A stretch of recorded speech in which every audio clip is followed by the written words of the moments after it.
नमस्कार दोस्तों, मैं हूं शशांक राज और आप देख रहे हैं मेडिकल टच। दोस्तों हाजिर हूं एक और नए इंटरेस्टिंग और इन्फॉर्मेटिव वीडियो के साथ। आज के इस वीडियो में हम आपसे साझा करेंगे, हम आपको बताएंगे कि एक मरीज के क्या क्या अधिकार होते हैं और उनके क्या क्या कर्तव्य होते हैं। मीन्स पेशेंट्स के राइट एंड रिस्पॉन्सिबिलिटीज़ के बारे में हम बात करेंगे।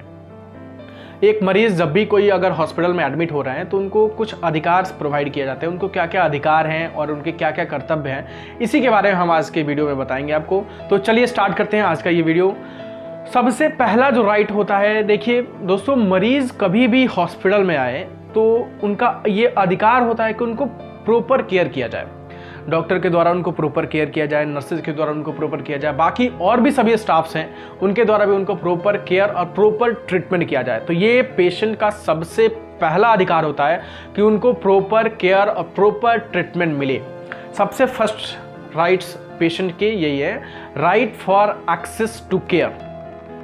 चलिए अब सेकेंड राइट्स क्या होते हैं हमें बताते हैं। सेकेंड राइट्स होता है rights to respect and dignity. Hospital में किसी भी स्टाफ के द्वारा, या फिर डॉक्टर हुए, नर्स हुए, कोई मेडिकल पर्सन हुआ, कोई एडमिनिस्ट्रेटिव पर्सन हुआ, किसी भी पर्सन के द्वारा पेशेंट से कोई भी मिसबिहेव नहीं होना चाहिए। ये पेशेंट का अधिकार है कि उनको रिस्पेक्ट मिले, उनको डिग्निटी दी जाए। पेशेंट का ये प्रॉपर अधिकार है कि उनको रिस्पेक्ट किया जाए। ये रहा दूसरा राइट्स। अब तीसरा जो राइट्स है वो होता है राइट्स टू प्राइवेसी। पेशेंट को अपना प्राइवेसी मेंटेन करने का पूरा अधिकार है। पेशेंट अगर कोई चाह रहे, अगर कोई आप ऐसी जगह कोई इन्वेस्टिगेशंस कर रहे हैं जहाँ पे पेशेंट कंफर्ट फील नहीं कर रहे हैं, उनको लग रहा हो कि ये ओपन एरिया हो रहा है, या फिर जो भी पेशेंट के अकॉर्डिंग कोई भी ऐसा जगह नहीं होना चाहिए जो उनके प्राइवेसी के अकॉर्डिंग हो या फिर प्राइवेसी के अगेंस्ट हो, तो पेशेंट को ये पूरा राइट होता है कि वो अपना प्राइवेसी मेंटेन कर सके। हॉस्पिटल के स्टाफ के द्वारा भी उनको प्राइवेसी प्रबंध कराने का पूरा जिम्मेवारी हॉस्पिटल का भी होना चाहिए। ये रहा तीसरा राइट्स। अब चौथा राइट्स है राइट टू कॉन्फिडेंशियलिटी। पेशेंट का कोई भी इसका मतलब हुआ पेशेंट की गोपनीयता को बरकरार रखना। पेशेंट की कोई भी, उसका क्या रोग है, उसको क्या हुआ है या फिर क्या प्रॉब्लम से वो आए हैं, वो सिर्फ और सिर्फ डॉक्टर, नर्सेज को पता होना चाहिए और मेडिकल स्टाफ्स को पता होना चाहिए। पेशेंट हॉस्पिटल के द्वारा वो इन्फॉर्मेशन कभी भी किसी और को नहीं दिया जा सकता है या फिर किसी को लीक नहीं किया जा सकता है। ये पेशेंट का अधिकार है कि वो अपनी गोपनीयता बनाए रखें। ये पेशेंट का ही भी अधिकार है। इनका पांचवा जो अधिकार है एक्सेस टू रिकॉर्ड। पेशेंट को अपना चाहे तो वो लैब रिपोर्ट देख सकते हैं, उनकी क्या मेडिसिन चल रहा है वो देख सकते हैं, कौन सी दवाइयाँ चल रही हैं वो देख सकते हैं, कौन से डॉक्टर है वो देख सकते हैं। लेकिन ये ख्याल रखना चाहिए कि उसका फोटोग्राफ्स आप नहीं ले सकते बिल्कुल भी, या फिर उसका हार्ड कॉपी आप नहीं ले सकते। अगर आपको कोई भी ज़रूरत है तो हॉस्पिटल से केस समरी प्रोवाइड किया जाएगा, आप उसका पिक्चर्स नहीं ले सकते।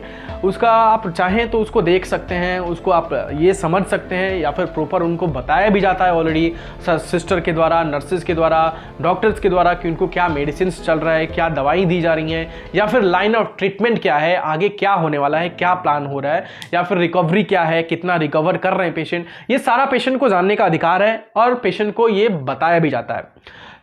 छठा जो राइट्स होते हैं पेशेंट का, वो है rights to safety, security, abuse and negligence. ये चार चीजें होते हैं, सेफ्टी और सिक्योरिटी। दोस्तों पेशेंट कभी भी अगर हॉस्पिटल परमिसेस में आ रहा है तो उसको ये फील होना चाहिए कि हम एक सेफ जगह पे हैं।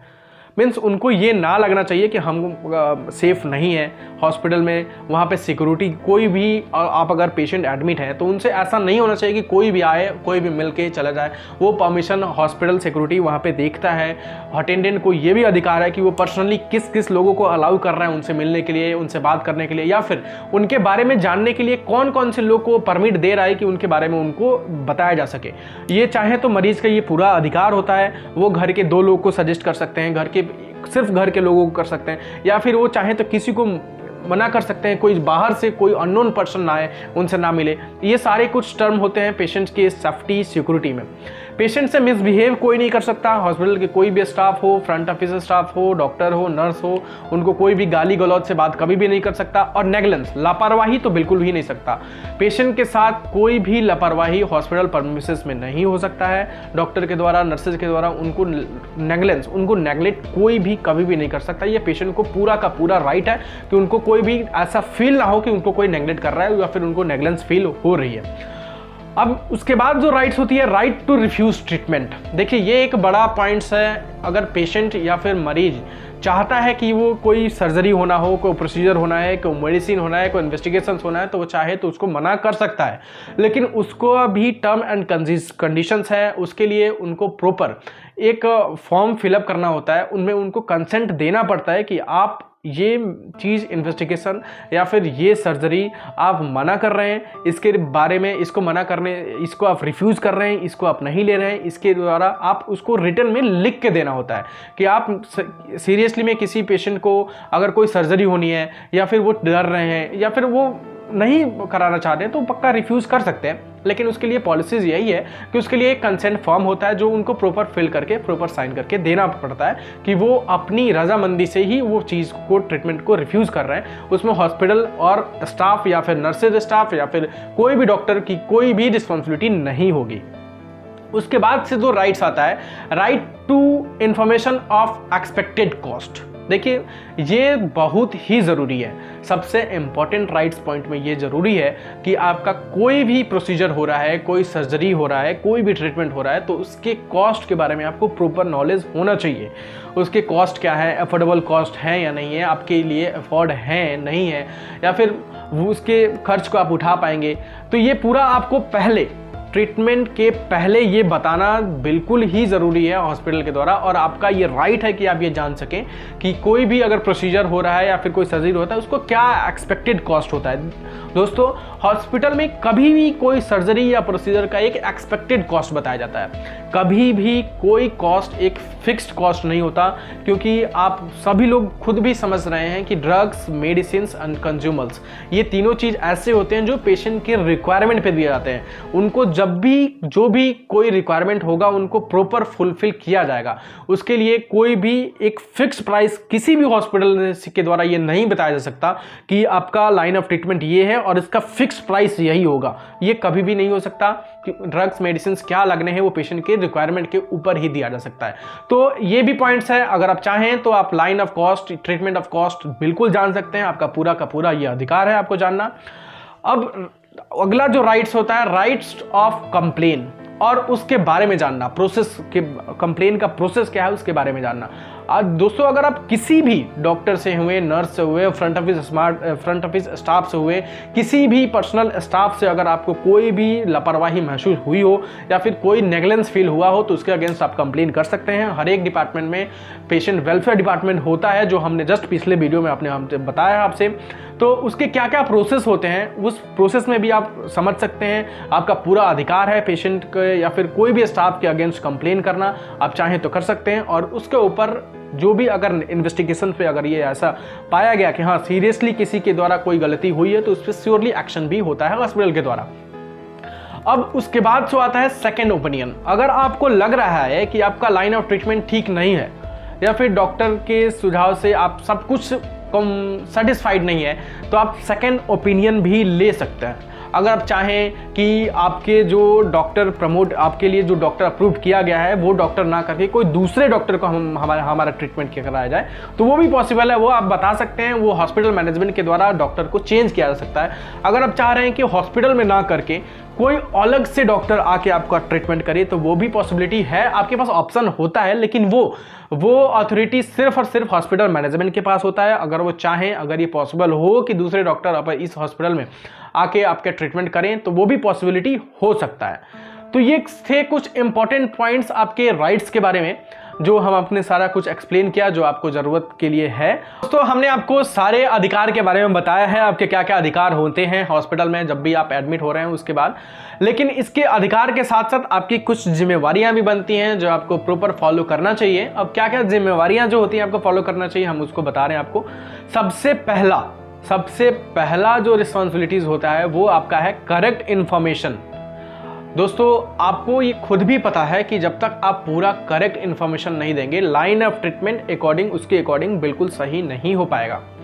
आप खुद भी मान लो कि अगर आपको सांस लेने में तकलीफ हो रही है, सांस लेने में दिक्कत हो रहा है, आप इमरजेंसी में आए, डॉक्टर ने आपसे सब कुछ पूछा आपसे और आपने बता दिया सांस लेने में दिक्कत हो रही है, लेकिन अब आप पीछे उसके क्या है, उसका रीज़न क्या है वो एक्चुअल आपको ही पता है। हो सकता हो कि आप डेली अगर डेली एक एक पैकेट 2-2 पैकेट सिगरेट पी रहे हों और वो चीज़ आप डॉक्टर से बताई ना, तो वो चीज़ तो फिर आपको लाइन ऑफ ट्रीटमेंट में आपको प्रॉब्लम आएगा। जो भी एक्यूरेट जानकारी है, प्रॉपर जानकारी है, वो प्रॉपर आपको डॉक्टर को बताना है, चाहे वो जो भी कुछ हो, तभी उसी के अकॉर्डिंग आपको ट्रीटमेंट भी उसी के अकॉर्डिंग सही दिया जा सकता है। दूसरा आपका रिस्पॉन्सिबिलिटी है फॉलो एडवाइस। डॉक्टर से जो आपको सलाह दी जा रही है उसको प्रॉपर फॉलो करना है, तभी जाके आपको कुछ सक्सेसफुली ट्रीटमेंट मिल पाता है।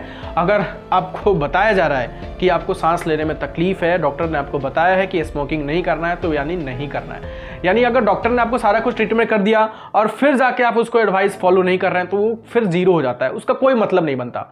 डॉक्टर जो एडवाइस कर रहे हैं उसको आपको प्रॉपर फॉलो करना है, तो ही आपका जो ट्रीटमेंट होगा वो सक्सेसफुल ढंग से ठीक हो पाएगा और आप भी खुद से ठीक हो पाएंगे। उसके बाद से जो एक रिस्पॉन्सिबिलिटीज़ आती है वो बहुत ही इंपॉर्टेंट रिस्पॉन्सिबिलिटीज़ है, टाइमली पेमेंट करना। दोस्तों देखिए, हॉस्पिटल में सारा कुछ इसी से रिलेटेड है। अगर आप टाइमली पेमेंट करेंगे तो मैनेजमेंट स्टाफ होंगे, मैनेजमेंट में सारे इक्विपमेंट्स आएंगे, मेडिसिन आएंगे, वो सब सारे के सारे आपके पेमेंट के अकॉर्डिंग ही डिपेंडेंट रहते हैं। अगर आप पेमेंट करेंगे तो मशीनरीज होंगे, स्टाफ्स होंगे, मैनेजमेंट होगा, मेंटेनेंस होगा, सारा कुछ उसी के ऊपर डिपेंडेंट होगा। तो आपको ये भी रिस्पॉन्सिबिलिटी हो कि अपनी फॉलोअप जो भी कुछ बिल हो रहा है उसको प्रॉपर टाइमली पेमेंट किया जाए, उसको सारा कुछ क्लियर करें। और सेकंड चीज, उसके बाद से सबसे लास्ट जो रिस्पॉन्सिबिलिटी है, follow the rule and regulations of hospitals. Hospital के रूल और रेगुलेशन को आपको मस्ट फॉलो करना चाहिए। हॉस्पिटल ने अगर रूल बनाया है कि एक अटेंडेंट अगर अलाउड है तो सिर्फ एक ही अटेंडेंट अलाउड होते हैं। दोस्तों ये भी पॉइंट्स बहुत ही इंपॉर्टेंट हैं, जैसे आपके सारे रिस्पॉन्सिबिलिटीज़ हैं, सारे अधिकार इंपॉर्टेंट है, वैसे सेम चीज़ है। हॉस्पिटल के एक रूल रेगुलेशंस होते हैं, उनको बताया गया होता है ऑलरेडी। सभी एडमिशन के टाइम पे ही अटेंडेंट एक अलाउड होते हैं, बच्चे को लेके अलाउड नहीं है, आउटसाइड कुछ भी फूड अलाउड नहीं होता, बच्चे को लाना अलाउड नहीं होता। तो ये सारे कुछ रूल रेगुलेशन आपको फॉलो करना चाहिए, क्योंकि ये स्पेशली आपके लिए ही बनाया जाता है। पेशेंट के एक सेफ्टी सिक्योरिटी को ध्यान में रखते हुए ये सारे रूल्स बने होते हैं। तो कई बार ऐसा होता है कि अटेंडेंट काफ़ी ये जोड़ करते हैं कि हमको 2 लोग 3 लोग को एक साथ जाना चाहिए। अभी तो सिचुएशन भी ऐसा कुछ है कि अभी तो सिर्फ एक भी अटेंडेंट ही अलाउड हो, वो बहुत ही अच्छी बात है। लेकिन जब भी अगर हॉस्पिटल से कोई रूल रेगुलेशन हो रहा है तो उसको मस्ट फॉलो करना चाहिए, ये आपके रिस्पॉन्सिबिलिटीज़ के अंदर होता है। कोई भी बच्चों को लाना अलाउड नहीं है, ये सब सारा कुछ आपको फॉलो करना चाहिए। तो ये रहे आपके कुछ रिस्पॉन्सिबिलिटीज़ और कुछ राइट्स जो आपको फॉलो करना चाहिए। आई थिंक कि आपको ये वीडियो कुछ ज़रूरत लगा होगा। अगर आपको ये वीडियो अच्छा लगा हो तो प्लीज़ हमारे चैनल को लाइक करें, सब्सक्राइब करें और कमेंट करें, हमें बताएं कि और हमारे क्या टॉपिक्स में आपको ऐसा कुछ, अगर आपको कुछ वीडियो को रिक्वायरमेंट होगा, अगर आप कुछ चाहते हो कि स्पेशल कोई टॉपिक पर हम लोग वीडियो बनाएं, तो आप लोग प्लीज़ कमेंट बॉक्स में सजेस्ट करें। हम उस टॉपिक पे वीडियो अवश्य बनाएंगे और आपको इन्फॉर्म करेंगे। ठीक है दोस्तों, तो तब तक के लिए नमस्कार, मिलते हैं हम अपने अगले वीडियो में।